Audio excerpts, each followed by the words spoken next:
ये वही खेत है, ये वही झोपड़ियां हैं जहां के साए में 12 सदस्यों का एक परिवार कल तक उम्मीद भरी जिंदगी की मुराद मांग रहा था।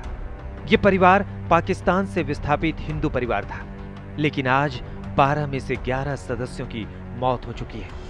राजस्थान के जोधपुर में देचू थाना के लोड़ता गांव में ये वारदात हुई है।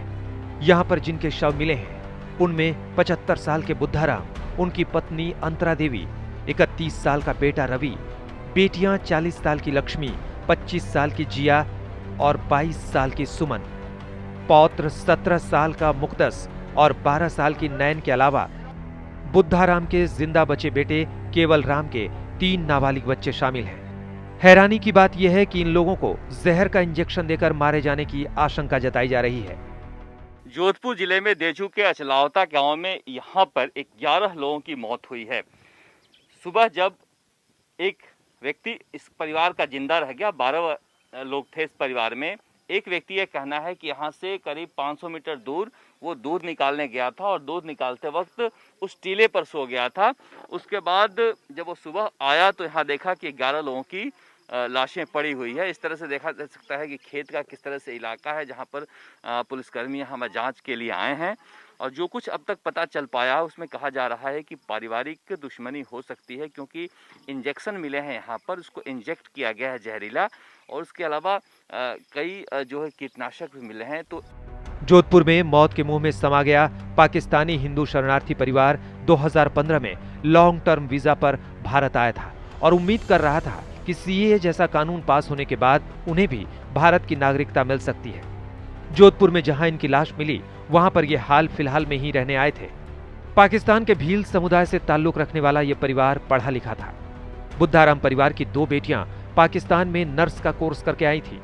मृतक बुद्धाराम का एक बेटा भारत में नागरिकता न मिलने से निराश होकर वापस पाकिस्तान लौट चुका है। तो उधर जिंदा बच गए बुद्धाराम के बेटे केवल राम के मुताबिक उनका जोधपुर में रह रहे ससुराल पक्ष से विवाद चल रहा था और ससुराल पक्ष ने जिंदा मार देने की धमकी दी थी। बुद्धाराम के 2 बेटों और 2 बेटियों की शादी जोधपुर में रह रहे इसी परिवार में आपस में हुई थी। मेरी पत्नी ने ये बोला था और मेरे ससुर ने, सालू ने और संजू ने, तो इस परिवार को भारत में छोड़ना नहीं है तो छोड़ना नहीं। बहुत संभव है कि ये मामला निजी रंजिश का हो, लेकिन शरणार्थी पाकिस्तानी हिंदुओं का मामला होने की वजह से इसे बेहद संवेदनशील माना जा रहा है। परिवार में गरीबी और उनके तंत्र मंत्र के चक्कर में पड़े होने की बात भी सामने आई है। 11 लोगों की डेथ का पता चला करीब 10:30-11 बजे। कलेक्टर साहब, एसपी साहब, एडिशनल एसपी ग्रामीण, सीओ बालेसर, एसएचओ देचू सब मौके पे पहुंचे। एफएसएल टीम को बुलाया गया और फिर जो भी यहाँ घटनास्थल पर साक्षी थे उनको कलेक्टेड किया गया। उसके बाद डेड बॉडीज़ को पीएम के लिए रवाना किया गया। एफआईआर दर्ज की गई है। आफ्टर पीएम आगे इन्वेस्टिगेशन करके घटना का खुलासा किया जाए।